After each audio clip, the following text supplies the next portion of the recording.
ગુજરાતની અંદર સ્થાનિક સ્વરાજ્યની ચૂંટણી પૂરી થઈ, પણ સૌ કોઈની નજર એ ઉપર છે કે જ્યારે ગુજરાતની અંદર ભગવો લહેરાયો છે, તો આ વખતે મહાનગરપાલિકાની અંદર કયા સમાજના મેયર બનાવવામાં આવશે, ડેપ્યુટી મેયરનું પદ કોને આપવામાં આવશે, કયા સમાજની સામે સૌથી વધારે ભારતીય જનતા પાર્ટીનો ઝુકાવ મળશે અને કયા એવા વ્યક્તિ છે કે જેમને મેયર તરીકે આ વખતે પદ આપવામાં આવશે. ઘણી બધી વખત આપણે જોયું ચૂંટણીમાં જ્યારે ટિકિટ ફાળવણી કરવામાં આવી હતી ત્યારે આયાતી ઉમેદવારને લઈને ભારતીય જનતા પાર્ટીના નેતાઓમાં જ ક્યાંક રોષ જોવા મળ્યો હતો અને આ રોષ સૌથી વધારે વડોદરામાં દેખાયો.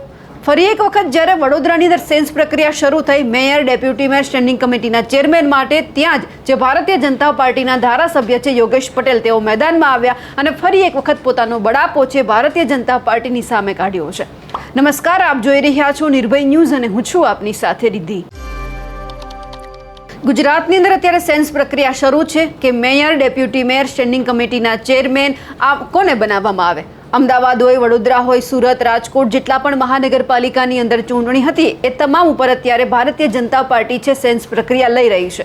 હવે આ જ સેન્સ પ્રક્રિયા છે વડોદરાની અંદર યોજવામાં આવી કે જ્યાં કમલમની અંદર કાર્યક્રમ હતો સેન્સ પ્રક્રિયાનો અને એમાં જ મેયર, ડેપ્યુટી મેયર, સ્ટેન્ડિંગ કમિટીના ચેરમેન, શાસક પક્ષના નેતા અને દંડક માટે નિરીક્ષકો સેન્સ લેવા માટે ભાજપ કાર્યાલય આવ્યા હતા. આ જ સમયે યોગેશ પટેલ પણ સેન્સ પ્રક્રિયામાં ભાગ લેવા માટે આવ્યા અને એ જ સમયે ધારાસભ્ય યોગેશ પટેલે પોતાના મનની વાત મનમાં ન રાખી અને પોતાનો બળાપો છે ઠાલવી દીધો અને આ બળાપો એવો હતો કે ઘણા ખરા વોર્ડમાં જીતેલા આયાતી ઉમેદવારોને લઈને અને બોલી પણ ગયા કે વોર્ડ નંબર 17, 18 અને 19માં એક પગપૂરીઓ પેસી ગઈ છે. આવા લોકો ભાજપનું કશું જાણતા નથી અને ભાજપને ઘણું નુકસાન પણ કરે છે.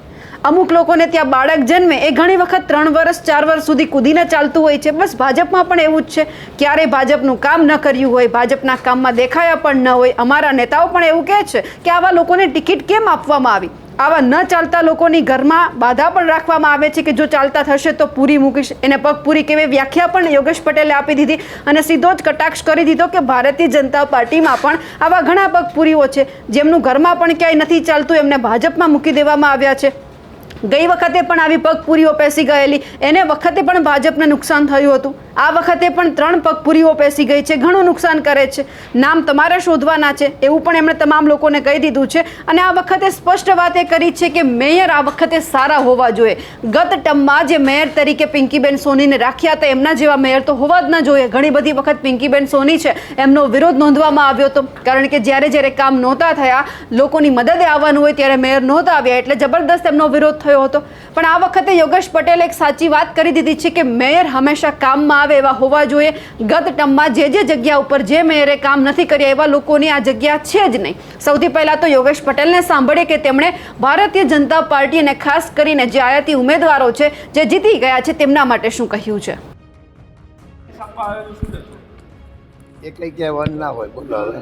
સારું, હવે વડોદરાના પ્રથમ નાગરિક સાથે ડેપ્યુટી મેયર, ચેરમેન માટે આ સેન્સ લેવાઈ રહ્યો છે. શું ઈચ્છો છો વડોદરાના વિકાસ માટે? તો ભાજપને કરશે. શું લાગે છે? તમારો શું મંતવ્ય છે? મારું કોઈ મંતવ્ય નથી. વિકાસમાં આપનો પણ સી ફાળો તો રહેશે ને? એ તો અમે કરીએ જ છે ને ભાઈ. માધલપુરમાં વિકાસ થયેલો છે. હા, ધારાસભ્ય તો છો પણ વડોદરા નાગરિક તો ખરા આપણે. નાગરિક એટલે તમને નામ કહી નામ એવું નહીં. ઈચ્છા તો હોય ને. એટલે તમને નામ ખબર છે? શું ઈચ્છો? કારણ કે ગત જે 5 વર્ષમાં જે આપે જોયું છે તો ભાઈ અમે તો ભાજપ જે નક્કી કરે હા, એ ખબર. કેવા હોય મેયર કેવા ઈચ્છો છો? ગઈ વખતે તો એવા ના હોવા. જી કાકા, ચાલો. હા, બોલો. ઘણા લોકોને બાળક જન્મે છે પછી ઘણી વખત સુધી ચાલતો નથી. 3 વર્ષ 4 વર્ષ થાય તો લગીન ચાલે. ભાજપમાં બી એવું છે. ભાજપમાં કદાચ ભાજપનું કામ ના કર્યું હોય, ભાજપના કામમાં દેખાયો પણ ના હોય. અમારા નેતાઓ બી કે આવા લોકોને ટિકિટ નહીં આપીએ. પણ આવા લોકો જે હોય છે ના ચાલતા એની બાધા રાખે છે, એના ઘરના બાધા રાખે કે આ જો ચાલતો થશે ને તો પૂરી વેચીશ. પૂરી એટલે એને પગપૂરી કહેવાય. શું કહેવાય? પગપૂરી. આવી કેટલી પગપૂરીઓ મારા વોર્ડમાં બી 17, 18, 19માં એક પગપૂરીઓ પહેરી ગયેલી. આ લોકો ભાજપનું કશું જાણતા નથી ને ભાજપને ઘણું નુકસાન કરે.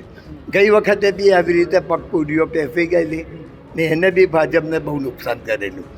આ વખતે પણ 17-18-16માં એવી 3 પગપુરીઓ પેસી, એ બી નુકસાન કરશે. એમાં તો હોદ્દેદાર આવશે. એ તમારે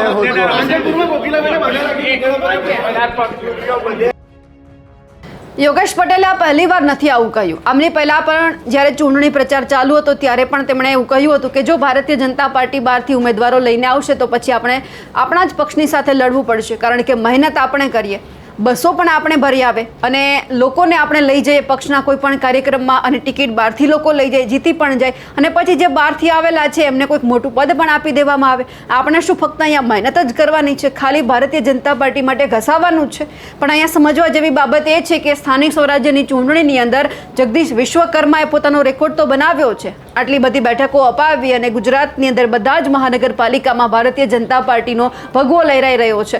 પણ સવાલ એ થઈ રહ્યું છે કે આ વખતે એ નેતાઓનું શું થશે કે જેમના જે વિસ્તાર છે ત્યાં ભારતીય જનતા પાર્ટી નથી જીતી, એમના જ પોતાના ગામની અંદર કોંગ્રેસ કે આમ આદમી પાર્ટી હોય, ઘણા બધા આવા નેતાઓ છે, મંત્રીઓ છે જે પોતાના ગઢ નથી સાચવી શક્યા. એટલે કયા મોઢેથી 2027માં ભારતીય જનતા પાર્ટી પાસે જશે કે આ વખતે ફરીવાર અમને ટિકિટ આપજો? એટલે હવે ભાજપ પણ એ જોશે કે તમે તમારો ગઢ નથી સાચવી શક્યા, જિલ્લા પંચાયત, તાલુકા પંચાયત અમને નથી અપાવી શક્યા, તો પછી અમે પણ ટિકિટ આપવામાં વિચાર કરીશું. ખેર, આ તો 2027ની વાત છે, પણ જે અહીંયા યોગેશ પટેલે વાત કરી છે તેમને લઈ આપ શું માનો છો? ખરેખર તે સાચા છે કે ખોટા? કમેન્ટ ચોક્કસથી કરજો. નમસ્કાર.